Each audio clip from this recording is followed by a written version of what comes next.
Welcome, ladies and gentlemen, to the Square One podcast. We're taking our guests back to square one where they first started their careers or their businesses, and we're going to learn from their failures. Square One's brought to you by Omni Home Services, which represents Chattanooga Home Inspector, Elevate Home Staging Design, Nuclear Pest Control, Radon Eraser, and hopefully some more business entities in the future. I'm your host, Malcolm Godwin. Thank you for listening. Today we have, as always, our fantastic host, Malcolm Godwin with Omni Home Services, and Speakeasy Productions, Madison McCann. And our guest today is Haydynn Fike. How are you, Haydynn? I am fantastic. Thank you. How are you? I'm great. Good. So let's jump right in today. Haydynn, who are you? Where are you from? So I am Haydynn Fike. I'm originally from Nashville, Tennessee. Right outside of Nashville, actually. I'm from Mount Juliet. I grew up there most of my life. Grew up coming to Chattanooga and fell in love with the city. Moved here for college, I guess in 2019. And I never left. So that's where I'm from. By the way, Haydynn is in a lobster shirt. Yeah, they're crab. I think they're crabs, Crabs. actually. Yeah. Those are crabs. Okay. Haydynn has a shirt on with nothing but crabs on it, and it's awesome. Yeah, I love my Hawaiian shirts. So an old boss when I was selling cars used to tell me, dress for the job you want, not the job you have. And I would love to be on the beach right now. So I wear a Hawaiian shirt every day. We ask, what's your favorite routine or your morning routine? And yours is working by the pool, so it fits. Yes, yeah. The pool is one of my favorite places to be. So, Haydynn, you're with Southeast Best Real Estate Meetup that meets at North Shore Auto Gallery. Shout out to Rob Lauder out there at North Shore Auto Gallery. Tell us about Real Estate Meetup. Yeah, so I started the Real Estate Meetup because I drive all over the Southeast region for networking, and it really traces back to kind of my job title, which I'm a professional connector.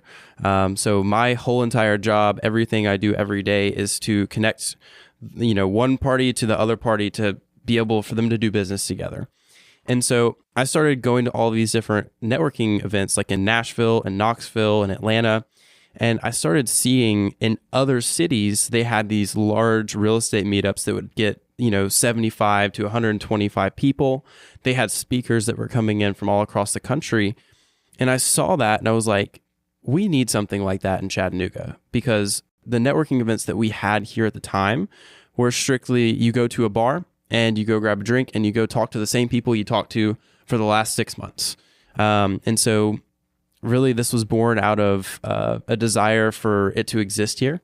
And we can get into the dog food story, but it basically started because I was threatened that I had to eat dog food if I didn't set the date and start this thing.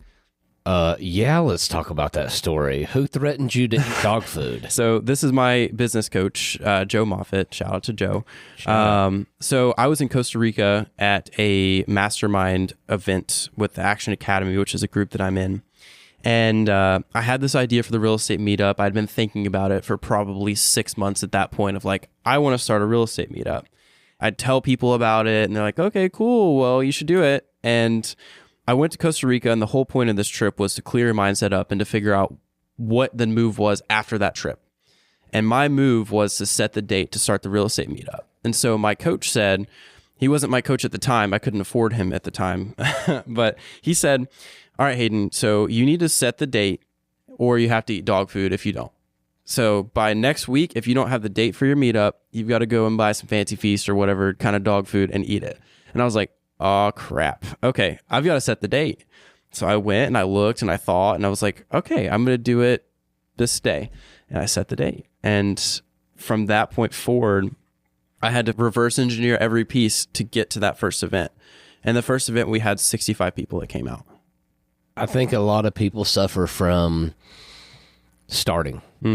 So I love the dog food. A Fancy Feast that's at least like the refrigerated. Yeah. Okay. So Canned. it's not. Yeah. I had so to it's eat not like canned dog food. Yeah. That's better than like hard like pedigree, Kibble. right? So a lot of us do struggle at starting when you're saying your story. If you don't start, you damn sure won't start. Right. So I like that. we're going to jump right into the next thing here. Our target audience is aspiring entrepreneurs or, CEO level style people. And we talk about failures. Your failures that I got on your notes here are awesome. Tell us about them. Sure. So I tried to sell life insurance. I got into a multi-level marketing organization, and you know how they are. They blow smoke right up your ass. Sorry, I don't know if I can cuss on here or not. Absolutely Welcome. can. We encourage it. They will blow smoke as far as it'll go. And so I was in that company, and all they're telling you is you're going to be rich. You're going to be rich. You just need to make your cold calls. You just need to go and do your door knocks, and you're going to be rich. And I was broken and busted, and I came to this company, and now I'm building my house, and blah blah blah. I fell right on in as a 19-year-old. Well, it turns out it is pretty difficult to sell life insurance to a 60-year-old when you're 19, and you're telling them about how they're going to die. That's the whole thing, is you got to pull emotion out into these people. And I wasn't very good at it. I also was kind of crippled because I was paying for leads. I spent $10,000 in leads, and I probably made about $10,000 in premium that I sold. So I basically broke even in that business and lost out on a year of working, thinking that I was starting a business, which I technically was because I had expenses and I had income and I was managing it myself. But yeah, that was a pretty big one. I mean, it wiped me out. I had, I think about $12,000 in my savings. And so when I was like, I have $2,000 left, I pulled the plug. And then the next one is, I used to work at a big company here in town, huge insurance company. If you're in Chattanooga, you'll know exactly who I'm probably talking about. I was in the job to go into a leadership development program they had. So this is a fast track program, basically training up to be a director, $65,000 starting right out of school, $10,000 raise every year for 3 years. And after 3 years, you go directly into a director role. Well, I made a mistake and ended up getting fired from that job. Some misplaced words. And Hold on. You got fired for some misplaced words. Yeah. Can you expound on that a little? Sure. So I made a mistake at the previous ice cream scooping job that I had. I had a drink on the job at a festival I was working, and I gave a drink to one of my coworkers. And so basically we were getting paid to drink on the job at this company. And I was like, oh man, I almost got fired for this one time at an old job I had. And that ended up getting to their HR. And it led to me being terminated. Wow. So yeah, it's crazy because in the corporate world, corporate shit, right? You're looking at a Fortune 150 and the smallest little mistrusted or misplaced words can lead to you being out on the street. They escorted me out of the building. Yeah. You say here, I learned that job security is a myth. Yeah. Want to talk about that? Absolutely. So this is going to be a book that I write one day. I've met so many people that talk about how they don't want to quit their job or they don't want to go into a business because they have job security. Say they work for the government or they work for a big company and they think, oh, I've got job security. Job security is a complete and total myth. The only way that you have job security is if you work for yourself, in my opinion, because, you are the only security that you can create, because as soon as the bottom line on a company falls to a certain place, you are disposable. If a company is not making money anymore, you're cut, because at the end of the day, either you get cut or the owner gets cut, and they're losing money. So there's no such thing as job security, in my opinion, even government jobs, because the government will shut down and all these people will get laid off and they're like, well, I have this secure job, and no, you don't. Or you say like, hey, I was drinking on the job, and then next thing you know, you're getting escorted out of the business. Exactly. Or you have a different political affiliation than someone else that doesn't agree with you, and then they fire you for something else, but you know what it's for, and I'm not going to get political into this, but that could happen on no matter where you're at, what you're doing. And so when I got fired from that job, I made a commitment to myself that I'm never going to get fired again. So that's why I started my company, and I've been over a year and a half now, no W-2. So it's worked out so far. So a question we have next is, it's funny, we always ask if you can give our listeners something that they can take away as a positive ROI. And in parentheses, we said, aside from networking. However, your whole thing is just networking. She knew what I do. Outside of networking, what would you recommend to our listeners to receive that positive ROI? Yeah, so like you said, my whole entire business is literally called The Art of Connecting LLC. So like my business is networking, connecting with people.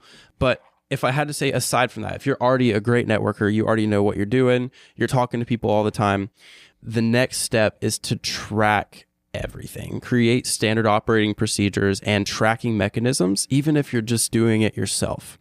A CRM literally costs as low as like, you can even get a free CRM with Notion and start tracking your connections with people and start tracking your business.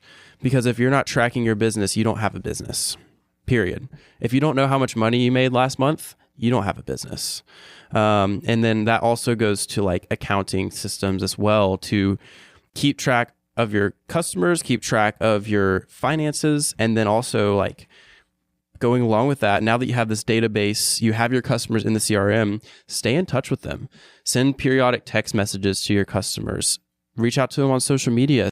Leave comments on their posts and track that kind of stuff. Because if you can keep your customers and your connections engaged, you will go so much further. So speaking of connecting, you have a book recommendation here, How to Win Friends and Influence People. Mm-hmm.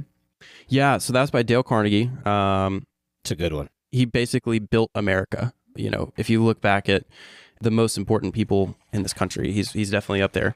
And when I read this book, I didn't know what I was getting into, and I didn't like it at first because this is a very old book, you know, written by one of the founding, you know, business people, founding business fathers of America, you know. So there was a lot of stuff, because I think this book was written in like the 1900s, maybe a little after, like early 1900s. But I think that the concepts in that book, if you follow them, they're still here today. They're still alive. And it is one of the most important things is to have friends in business, and also to be able to have influence, to be able to influence your employees to work for you, to be able to influence other people to send you leads. It's really, really important to, I think, more importantly, have friends, but also have that influence combined with it. Funny enough, you say that. Unbeknownst to my buddy, Doug Edrington, shout out. He was just there last night. Yeah, he was there, and he sent me a picture of, hey, I'm here at this real estate meetup. And I'm like, hey, I got a podcast with dude tomorrow. So I don't know if that's one of your tactics to sit there and ask people to share a picture, but it worked. So it was cool. Yeah, actually, it's surprisingly not. A lot of people just kind of do it because we're in North Shore. If you've been over there, they've got cool cars all over the place. The 3 pillars of my meetup is connection, education, and experience. And so the experience that I provide, I'm not going to say it cannot be beat, but I tried to build it to where someone can't beat me in the experience that I provide. You know, I don't care if you're a brand new investor or you're somebody that's been investing for 20 years and you've seen everything. I've had people that have been to meetups all over the world, and they're like, dude, this meetup is like next level, and I provide it for free. So that's kind of the goal with that. Tell us about your podcast, Art of Connecting Podcast. Yeah. So you guys are so cool with this like studio in here, and you're very regimented about posting your episodes. I did a little research. My podcast is more of kind of a pet project. Okay. I started the Art of Connecting. I have about 36 episodes. So is ours. out. So just put that out there. Yeah. And I started that when I first started networking, because as I realized the power of knowing the people that run the businesses that I use every day, I started to see like, whoa, this whole networking and connecting thing is huge. Like, this is such an opportunity. And I started meeting these really cool people that seem to know everybody. And I was like, I want to interview them. Like, I want to get inside that person's head and just like sit down and talk for an hour. And I also at the time was listening, and still do listen to, a podcast called The Action Academy, which changed my life. And so I was like, I want to start a podcast like Brian did, my mentor. So I just kept saying over and over. I told Madison this story. So we sat down at Common House one day and just got to talking. But I told her, like, I said that I was going to start a podcast for like 8 months. At every networking event, one day I'm going to start a podcast. And then I finally did it. Did someone threaten to feed you dog food? That was before the dog food, thing. And now that's actually a really effective thing. But no, I ended up getting into a virtual assistant sales company. That was another failure. And I love how you say that. Yeah, that was another failure. It was a huge big F.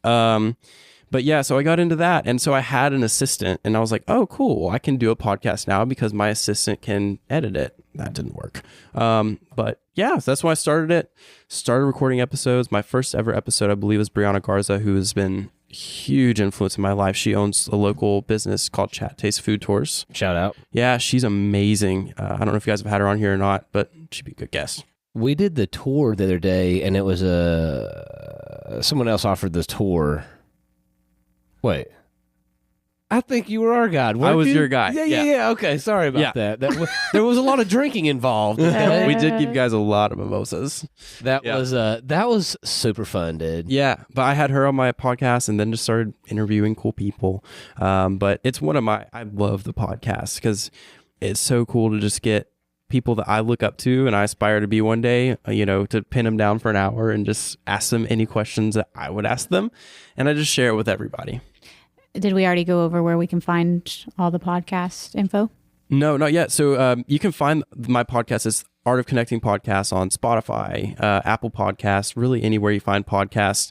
I don't do video. I got asked so many times when I was first starting, why do you do video? I'm like, it takes an extra 8 hours of editing and I'm doing it myself. So it's audio only, but I do have the episodes on YouTube as audio only as well.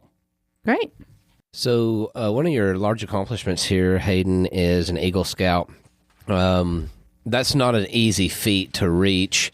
I typically attend, I don't know if you do, the Boy Scouts of America have an annual luncheon. Yeah, the Friends of Scouting. That's right. I was there, yeah. They usually always bring in, I think last year they had a Medal of Honor recipient. They've had former coaches and all just kinds of really cool speakers. And a lot of the people that have made Eagle Scout have some really good relatable stories. Do you have anything that you want to share, like a takeaway from there? Yeah, so when I achieved Eagle Scout, I didn't really think it was that big of a deal. I mean, I spent over 12 years working on this. I started when I was a tiger cub. If you in Scouts, it's like when you're basically a baby coming out of kindergarten. But I learned leadership, man, and at a young age. One of my biggest mentors, Mr. Carlton, we called him Mr. C. He was my scoutmaster for many years.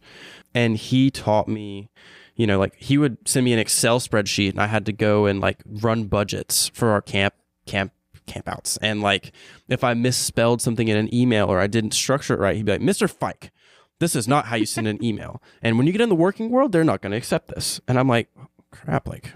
At first I get defensive and then I'd look back and wow, I really did kind of misspell that a lot. But yeah, a lot of service went into that. And it was just really cool to get to serve and bring up young men in that. I probably did 20 different service projects, hundreds of service hours through that. And just learning how to serve others while also growing yourself was just an amazing experience. I couldn't recommend enough. People make fun of the Boy Scouts for some reason, but man, I went boating, rode ATVs, rappelling, zip lining. I slept in a cave. I literally lived the adventure of a lifetime just being in Scouts, and you can do it at any age. It's really cool. Shout out Boy Scouts. Yeah. I do know that the luncheons that we've attended, when they asked the room to whoever made Eagle Scout to stand up, there's a lot of successful people that went through that program. So it does instill some really good character traits. In fact, I think 2 or 3 years ago, the guy that worked beside Chris Kyle that wrote The Last Punisher, were you there for that one? I just started going. Kevin something was his Lax or whatever.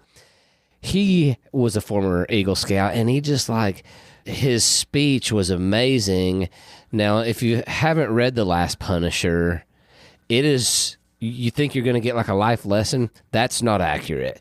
This guy just talks about killing terrorists. That's it. And it's, you're like, wow. Okay. Wow. Okay. Wow. I'll have to add that to the list of killing terrorists. But yeah, I learned so much through that. I would say another really cool experience too would be the travel that I get to do. I've traveled to 9 countries already. I'm 23 years old. And, being in the mastermind group, I'm in the Action Academy, we rented out two of the largest mansions in Cabo, Mexico, and like the Falcons were there. They won the Super Bowl and they went to that place to go party. And I get to stand out on the patio and overlook the ocean, and like there's been so much of that kind of stuff that I've gotten to do. But travel is one of my biggest achievements too, is to be able to have the freedom to do that, because it's so difficult to travel, but it doesn't have to be. In our last Square One question, you have travel even when you don't think you have the time or the resources. You'll never be as young as you are today. Traveling the world will open up a whole new mindset for you. Do you want to expound on that? Yeah, I can expound on the mindset part. Growing up in the United States, I'm assuming everyone that listens to this is in the US, you always hear that like, we're the best, we're number one. There's no one better than the United States. And while we are an amazing country, and I'm super proud to have grown up here, when you have that closed-mindedness and you think that the only thing in the world is America, when you start going to other countries and you start seeing how people live, one of my favorite trips I've taken is to Haiti. And I do missions work in Haiti, and it's what you see on TV. It's not fake. You know, you see people bathing in the well in the street and trash burning right by the ocean, and some of the most impoverished, people you'll ever see. But I needed that in my life when I went. I needed to see, while I was struggling that was when I was in the life insurance company. And I think God really led me out to there. When I was struggling in that company, I was almost out of money. And I prayed one day that God would send me where I needed to go. And that was at 8 a.m. And at 10 o'clock, one of the ministers in my church called and said, "Hey, we have a trip to Haiti, but it leaves next week. Can you go? And we'll cover you." I was like, yeah, I guess. This is, my prayer getting answered like right now. But anyways, you go out there, and that was exactly what I needed to see at that time, because I thought I had it bad. I was crying every day because I was trying to sell life insurance to old people that, didn't want to buy life insurance. But that's not funny. Sorry. It's kind of funny. But then I get out there and I realize like, whoa, I have air conditioning. I have a roof over my head. The electricity works every day. Yep. And I got back and it reset my perspective. And I think you can have that reset even if you're just going to Italy or Spain or traveling for fun and leisure. Hearing other languages, seeing other people, how they live their lives is one of the most rewarding experiences I think you can have. I believe the best education that a young adult can have is an experience in a different country. I remember when I was young, I went to the Middle East to work for a while.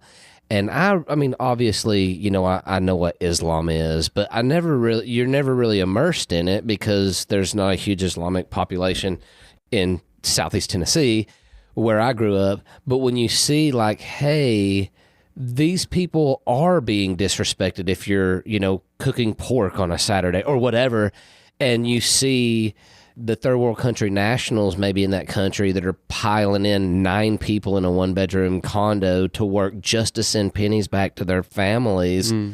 Damn, I don't have it that bad. Yeah. I mean, we've got clean water that comes out of the sink.